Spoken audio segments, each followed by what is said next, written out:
Welcome back to the NECBL Broadcast Network pregame show. I'm Joe DeLeon for today's edition of Gulls Insider, where we take a look behind the scenes at the various people that are involved with the operations and as well as the media here at the Newport Gulls. And I'm actually standing with the voice of the Newport Gulls, Dave Peck. Now, Dave, from what I understand, you were originally a member of the staff last year as an intern, working just as a media intern. What led you to come back, and what kind of put things in motion for you to be the play-by-play guy this year? I mean, all this, the guys, the field, Cardines, the city of Newport. I was lucky enough to get an opportunity last year. I was doing some camera. I did some stuff on social media. I was in the booth, just like you guys are doing this year, doing interviews like this. I was actually holding the mic interviewing Darren Zasla, who was the broadcaster last year.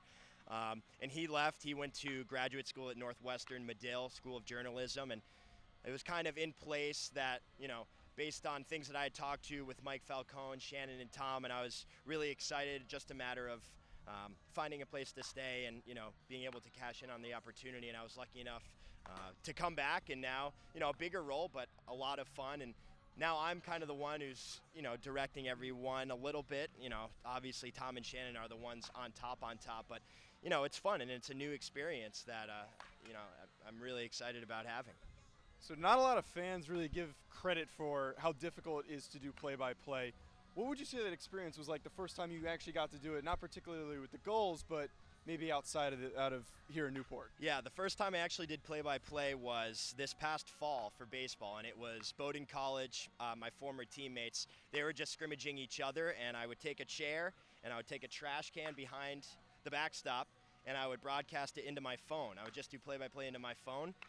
And, players would come in, we'd talk a little bit, but I'd listen back to it, and that's kind of where I started. And then, they'd have scrimmages in the bubble, which is like the indoor baseball facility we have, and I do those games, and then I did the Bowdoin season and kind of gaining confidence a little bit. Also, Darren Zasla was a huge help, a mentor to me, and I still talk to him, a few times a week, just critiquing little things, because that's really what it comes down to in play-by-play. It's the little things that, people may not pick up on, but those who know, and that's how you kind of fine-tune, what you want to do when you're behind the mic. So as you alluded to, you previously played baseball, but you were also a dual athlete at Bowdoin. What kind of impact has sports had on you throughout your life? I mean, yeah, obviously huge. Football and baseball at Bowdoin originally, and a lot of concussions unfortunately took me out of both. But broadcasting is something that I always wanted to do. I don't necessarily go to school for it, but it gives me a lot of opportunity because there aren't a lot of people who are interested in that.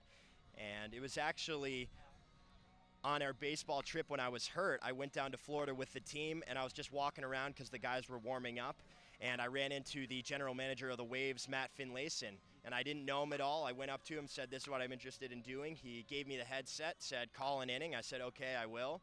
And, then the rest is history. He got me in touch with Mike. I did the summer last year, and now here we are doing this. So it's been a huge part. And, I miss playing. Watching these guys is obviously tough, but it's obviously a lot of fun as well. So you mentioned that you said you are trying to get into broadcasting. What are your intentions after your internship here with the Gulls and maybe going forward after you graduate? Yeah, I still have one more year left at Bowdoin, so I'm going to go abroad, and I'm hopefully going to work for a football team in Rome. That'll be a lot of fun. That'll come back called the Bowdoin baseball season again in the spring, and after that, hopefully some sort of graduate school program, looking at a few schools in the Midwest, also Boston area. So, that will put me in a hopeful good situation going forward. And then after that, it's tough. You don't know where you're going to be. You could be out west, you could be south, you could be in the Midwest. It's kind of a work your way up type situation, and you know that when this is what you choose to do. And the dream job, I don't know what it is, but it's about kind of continuing to progress, continuing to work hard, and enjoying the journey and all that.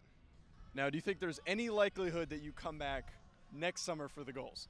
I don't know yet. I don't know. It depends on a lot of things.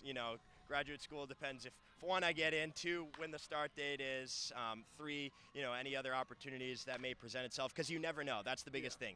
You put yourself out there, you talk to people, and you kind of, figure out, how you can best network and put yourself in the right situations, You have to create your own luck in this industry, and, so far it's been going well, but it could also shoot down. So you have to every day be thankful that we're in the city of Newport calling, the Gulls games, and really enjoy it every time. All right, thank you, Dave. That is the end of Gulls Insider as we continue the NECBL Broadcast Network pregame show after this.